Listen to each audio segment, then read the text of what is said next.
खातमुल अंबिया खातमुल अंबिया मेरी जानिब भी हो एक निगाह करम ए शफीउल वरा खातमुल अंबिया आप नूरे अज़ल आप शम्मे हरम आप शम्सुद्दोहा खातमुल अंबिया आप शम्सुद्दोहा खातमुल अंबिया।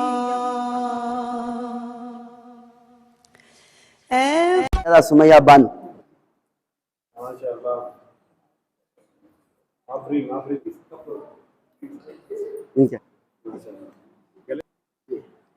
माशाल्लाह। देखिए ये नूरानी मंजर है। आस्तान बंदगान आली मकाम की जानिब से सैयदा सुमैया बानो को ये तोहफा दिया जा रहा है। ये कब दिया जा रहा है? गल कबूल इफ्तिदा रहे इज्जत शरफ। बस नूर मोहम्मदी की नाम से यह किताब शेखुल इस्लाम डॉक्टर मोहम्मद ताहिरुल क़ादरी मद्दज़ल्लुल आलिया ने खिलखत से विलादत तक ये किताब लिखी है। ये भी एक इनके लिए हदिया पेश किया के शौहर हैं, उनके हक में भी एक खिदमत की। ये हमें नहीं, हुज़ूर गौस पाक की बारगाह से नसीब हो रहा है। हम सही बात, बहुत बड़ी बात है। नूर सलमा फातिमा बिनते सैयद हामिद, कितने सालों से ये 8 साल से पिछले यहाँ खिदमत अंजाम दे रहे हैं। सैयद हामिद को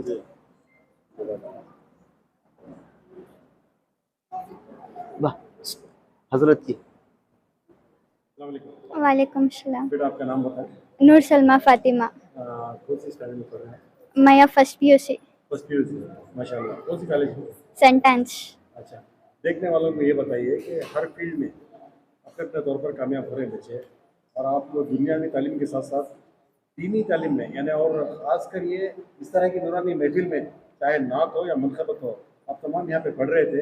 एक नूरानी महफिल में आप शरीक हो रहे हैं, और आपको जो अवार्ड दिया गया है वो आपकी तरफ से मुसलसल जो नात पढ़ रहे थे आप, उसको देखकर उसके मद्देनजर आपको अवार्ड मिला है। आपके कोई आइडियल है नात में? किसको सुना ज़्यादा करते थे आप? आयशा अब्दुल बासित। तो आप सुना करती थी उनको, तो वहाँ से जज्बा आया आपको। माशाल्लाह। तो आगे भी आप इसी तरह कंटिन्यू रखेंगे इंशाल्लाह। तो आप बीइंग यूथ, आप दूसरी बच्चियों को क्या कहना चाहेंगे जो अपना सारा वक्त मोबाइल में सर्फ कर रही हैं? उनको क्या मैसेज देंगे आप? I want all the students of my age to follow this, to go through the Islamic culture and all. So, if we ask you in future what you want to be? Inshallah, not a decider. Not yet decided. Kausar news के ये बहुत ही, इनका नाम खैसर सफदर है। ये हज़रत खलील बेबाक मरहूम व मग़फ़ूर के शहज़ादे हैं। ये कोई मामूली हस्ती के बेटे नहीं, सारा मैसूर उनको जानता है, पहचानता है। आज बारगाह बंदगान आली मकाम की जानिब से ये नाम आपको पेश करूँगा। बेबाक सहाफ़ी, और कोई बात नहीं, बेबाक के बेटे थे, बेबाक सहाफ़ी हैं। इंशाअल्लाह इनके ऊपर एक जानलेवा हमला भी हुआ था। अखियारों ने, दहशत पसंदों ने इनके ऊपर एक जानलेवा हमला किया था। हमने इसी बारगाह में खड़े होकर आपके हक में जुमा का दिन दुआ फरमाई थी। अल्लाह रब्बुल इज़्ज़त आपको इस खिदमत के लिए बरकरार रखे, अल्लाह आपकी खिदमत को कबूल करे। बारगाह बंदगान आली मकाम की जानिब से ये आपकी खिदमत में ये पेश किया जा रहा है। गर कबूल इफ्तिदा ज़हे इज़्ज़त शरफ, अल्लाह आपकी खिदमत को कबूल करे। हमारा ये पैगाम जश्न 11वीं शरीफ का जो 26 अक्टूबर बरोज़ जुमेरात की शाम होने वाला है, आपके कौसर न्यूज़ चैनल के जरिए सारे मैसूर के लोगों को सारे अखबारों में पहुंचने की एक बहुत बड़ी कोशिश की जा रही है। इसमें हमारी तायद करें, मदद करें। जो बच्चियां खासकर अपने मदरसे के बच्चे तो मदरसे में जाते हैं, पढ़ते हैं, बड़े बड़े कलाम पेश करते हैं। लड़कियों के लिए, मस्तूरात के लिए ये हद हो जाती है, उनका और कहीं आगे बढ़कर जाने का मामला नहीं था। यहाँ इसलिए रखा गया है ताकि अपनी अंदर की सलाहियत इस बारगाह में आकर जाहिर कर सके, तुम्हारे अंदर भी वो खूबी पैदा हो सके। इंशाअल्लाह हम आइंदा साल सरकार के मुँह मुबारक के मौके पर, फिर सरकार हुजूर गौसे आज़म के मुँह मुबारक के मौके पर दावत इस्लामी की बहनों को बुलाकर उनसे दावत तबलीग का काम बताया जाएगा, ताकि आप घरों में बैठकर घर घर की कहानी, हर घर की कहानी करने से बेहतर है अल्लाह अल्लाह के रसूल की 2-2, 3-3, 4-4 बातों को सुने, अपनी जिंदगी में अमल में लाए। इंशाअल्लाह तुम्हारी दुनिया भी और आखिरत भी सलामत रहेगी। बाप अब्दुल रहमान उर्फ अख्तर मामा, मेरे वालिद गिरामी के बाद इनका दूसरा मकाम बहुत बड़ा मकाम है, हमारे मकान के अंदर सबसे बड़े बुजुर्ग हस्ती हैं। आज हमारे मेहमान हैं हज़रत पीर तरीक़त सैयद तबर आलम शाह क़ादरी मद्दज़िल्लहुल आलिया। इंशाअल्लाह ये बरोज़ इतवार बगदाद शरीफ के लिए रवाना हो रहे हैं। ये सआदत है 11वीं वाले की महफिल में, 11वीं वाले की बारगाह में जाने वालों के हाथों से भी हो, मकान के बुजुर्ग के हाथों से भी हो। हजरत आप सफ़र बगदाद के लिए जा निकल रहे हैं बरोज़ इतवार, दुआ फरमाइए। ऐसी मुक़द्दस बारगाह में जा रहे हैं, हम उस मुक़द्दस हस्ती का यहाँ 11वीं शरीफ मना रहे हैं। ये उनकी दुआओं का करम, आप वहाँ जा रहे हैं, हम यहाँ 11वीं मना रहे हैं। हज़रत की गुज़िश्ता साल भी हज़रत सफ़र बगदाद पर थे। सफ़र बगदाद से आने के बाद हज़रत ने फरमाया था, अर्शी में तुम्हारा नाम हुज़ूर गौसे पाक की बारगाह में लिख कर आ गया हूँ, इंशाअल्लाह आप जाएंगे आइंदा साल। उनकी दुआ रंग ला रही है, ऐसा महसूस हो रहा है। दिल से जो बात निकलती है असर रखती है, पर नहीं ताकत परवाज मगर रखती है। ये अल्लामा इक़बाल का शेर है। बेशक इंशाअल्लाह आपकी दुआओं की बरकत अल्लाह रब्बुल इज़्ज़त हम तमाम को, जितने हाजिर हैं तमाम को बगदाद का सफ़र नसीब फरमाए। अस्सलाम वालेकुम रहमतुल्लाहि व बरकातहू। वालेकुम अस्सलाम रहमतुल्लाह। की तरह आज भी एक नूरानी मस्जिद का इनेकाद हुआ है। आज क्या क्या हुआ है मस्जिद मीर हयात में, जरा बताएं सर। आज सरकार गौसे आज़म रज़ी अल्लाह ताला अन्हु के मुँह मुबारक की ज़ियारत का एहतमाम है। ये सिलसिला शेर मैसूर टीपू सुल्तान शहीद रहमतुल्लाह अलैह की बारगाह में वहाँ की 11वीं शरीफ के मौके पर हुआ करता था। जब से कोरोना हुआ 2 साल से, वहाँ की बजाय अब यहाँ से भी ज़ियारत का शरफ हासिल हुआ। लोगों की तमन्ना, लोगों का शौक़, लोगों का ज़ौक़ ऐसा बढ़ता गया कि यहाँ भी ज़ियारत कराओ, वहाँ भी ज़ियारत कराओ कि हमसे मुतालिबा होने लगा। तो हमने तमाम के इश्क को देखकर, मोहब्बत को देखकर यहाँ भी ज़ियारत का शरफ रखा है। और जब से जश्न 11वीं शरीफ है 26 तारीख को शेर मैसूर टीपू सुल्तान शहीद रहमतुल्लाह अलैह की बारगाह में, वहाँ भी हुजूर गौसे आज़म रज़ी अल्लाह ताला अन्हु के मुँह मुबारक की ज़ियारत का एहतमाम रहेगा। तमाम हाजिर गुंबद शाही में 1966 से पहले मेरे दादा मुर्शद हज़रत सैयद मुर्शद बिन शाह क़ादरी साबिक़ सरखाज़ गंजाम उनकी हयात तय्यबा में वहाँ करते थे। जब मेरे वालिद गिरामी को जानशीन बनाया, हज़रत सैयद शाह अब्दुल करीम शाह क़ादरी अलैहि रहमत रिदवान को अपना जानशीन बनाया। 1966 से लेकर 2019 तक मेरे वालिद रहमतुल्लाह अलैह ने उस सरजमीन पर शेर मैसूर की बारगाह में हर साल बड़े जोश व खरोश के साथ, अकीदत के साथ, मोहब्बत के साथ सारे मुरीदैन, मुतक़ीदैन, आशिक़ीन को लेकर जश्न 11वीं शरीफ मनाते रहे। 2020 में उनका विसाल हुआ, कोरोना का सबब था। 2020 और 2021 में कोरोना के सबब हमने वहाँ नहीं किया, अपने मकाम पर बारगाह बंदगान आली मकाम में ये 11वीं शरीफ को इनेकाद किया। रोका नहीं, किया करते थे। 2022 में हालात साजगार हुए, आर्कियोलॉजिकल सर्वे ऑफ इंडिया की जानिब से इजाज़त मिली। गुज़िश्ता साल भी शेर मैसूर की बारगाह में 11वीं शरीफ हुई। इस मरतबा भी इंशाअल्लाह हमें आर्कियोलॉजिकल सर्वे ऑफ इंडिया से इजाज़त मिल चुकी है। इंशाअल्लाह मैं कल बराह रास्त तनवीर सेठ साहब से मुलाकात की, उनको सारे हालात को बताए।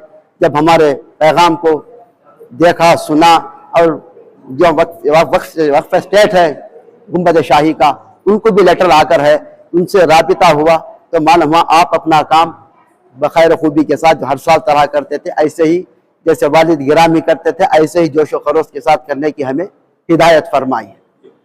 सर आज किसको अहमियत दे रहे हैं आप? आज इस जश्न 11वीं शरीफ की मुबारक महफिल में जो बारगाह बंदगान आली मकाम में हर साल आका करीम सल्लल्लाहु अलैहि वसल्लम के मुँह मुबारक की ज़ियारत कराई जाती रही है, ये सदियों पुराना रिवाज है, तरीक़ा है मकान का।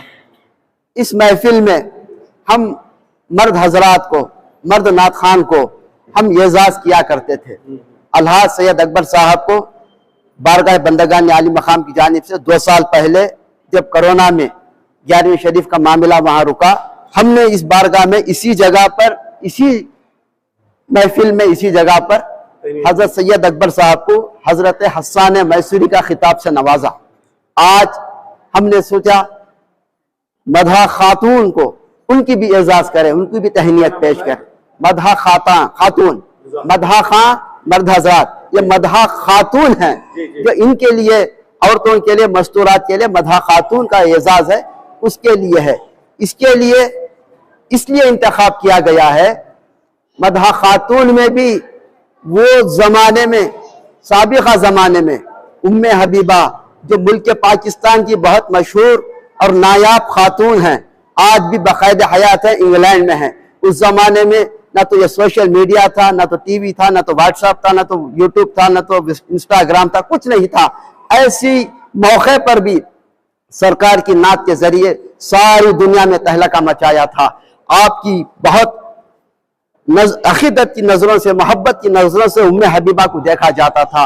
आज हमने मैसूर की सरजमीन की एक मशहूर नात खातून हजरत सैयदा सुमैया बानू, उनको उम्मे हबीबा के नाम से ये अवार्ड दिया जा रहा है, ताकि सरकार की मोहब्बत में नात पढ़ने वाली थी, वो पढ़ रही है अभी, उनकी मोहब्बत को जिंदा रखने के लिए, उनकी मोहब्बत में उन्होंने नात पाक पढ़ी थी, उनके नाम को भी जिंदा रखा, उनकी भी कैफियत को जिंदा रखा। हम उनके नाम को अपने वतन में, अपने मकाम में जिंदा रखना चाहते हैं। इसका सबब है नात। क्या है नात पढ़ना? ये सहाबा की सुन्नत है। नात पाक को पढ़ना सहाबा की सुन्नत है। नात को सुनना सरकार दो आलम सल्लल्लाहु अलैहि वसल्लम की सुन्नत है। सरकार दो आलम सल्लल्लाहु अलैहि वसल्लम की बारगाह में हजरत हस्सान बिन साबित रदी अल्लाह तआला अन्हु आते, कलाम पेश करने के लिए सरकार से इजाजत तलब करते, तो सरकार अपनी चादर रहमत निकालते, मिंबर रसूल पर बिछा देते, फिर फरमाते हस्सान इस मिंबर पर बैठकर नाते पाक पढ़ो। तेरी नाते पाक में ये कैफियत कैसी आती है? हुजूर आपकी मोहब्बत में पढ़ता हूँ, अल्लाह रब्बुल इज्जत बरकत अता फरमाता है। नाते पाक का मकाम क्या है? नात पाक पढ़ने से आका की शोहरत में इजाफा नहीं होता। क्यों? वो रफाना लका जिक्र उनकी जात है। कुरान पाक में वरफाना लका जिक्र कह के अल्लाह पाक बता रहा है इनकी जात, इनकी शान बुलंद बाला है, अरफा व आला है। लेकिन सरकार की मोहब्बत में नात पढ़ने वाला लोगों की नजर में मकबूल हो जाता है, लोगों की नजर में इज्जत की निगाह से देखा जाता है। आज सैयदा सुमैया बानू नात खातून को बारगाह बंदगान आली मकाम की जानिब से उम्मे हबीबा के नाम से, जो मुल्क पाकिस्तान की बहुत मशहूर और मारूफ नात खान थी, नात खातून थी, उनके नाम से ये एजाज दिया जा रहा है। उनके साथ साथ सैयद हामिद, उनकी भी दख्तर, क्या है नाम? अल्हम्दुलिल्लाह आपने ख्वातीन को उनकी मेहनत को नज़र और ख़ास तौर पर उनकी जो तहनीत के तौर पर ये जो एजाज़ से नवाजा जा रहा है, हमने देखा है कि अक्सर और बेशतर ऐसा खातून को नज़रअंदाज किया जाता है। लेकिन आपने अल्हम्दुलिल्लाह आज एक बेड़ा उठाया है, ख्वातीन को भी आगे आने का एक मौका फराहम कर रहे हैं, दीनी फिक्र का एक तरह का एक जज्बा दिया है आपने। सर, जिस मदा खातून को आपको एजाज़ से नवाज रहे हैं, उनका नाम तफसील बताएं जरा। उनका नाम सैयदा सुमैया बानू बिनते सैयद शौकत पीर। माशाल्लाह। एक और बच्ची की तबीयत हो रही है, एक और बच्ची की सैयद, उनका नाम है जी सैयदा नूर फातिमा बिनते सैयद हामिद, उनके वालिद का नाम। दो का एहतमाम है। इंशाअल्लाह हमारी तमन्ना है हर साल और भी मधा खातून जो हैं, इनको देखकर हर एक के अंदर जज्बा, जोश, अकीदत, मोहब्बत पैदा होगी, उनकी उल्फत में, उनकी चाहत में पेश। वो बच्ची बहुत कम उम्र है, वो 8 साल की उम्र से यहाँ बारगाह बंदगान आली मकाम में वो पढ़ती आ रही है। अब वो 16 साल की हो चुकी है, 8 साल से उसका सिलसिला चल रहा है। सैयदा सुमैया बानू का मामला जो है लगभग 18 साल का अरसा कुछ हो चुका है। शायद आपका मामला जो पुरानी हमारी मस्जिद थी उस जमाने से, वहां से आकर ये खिदमत अंजाम दे रहे हैं।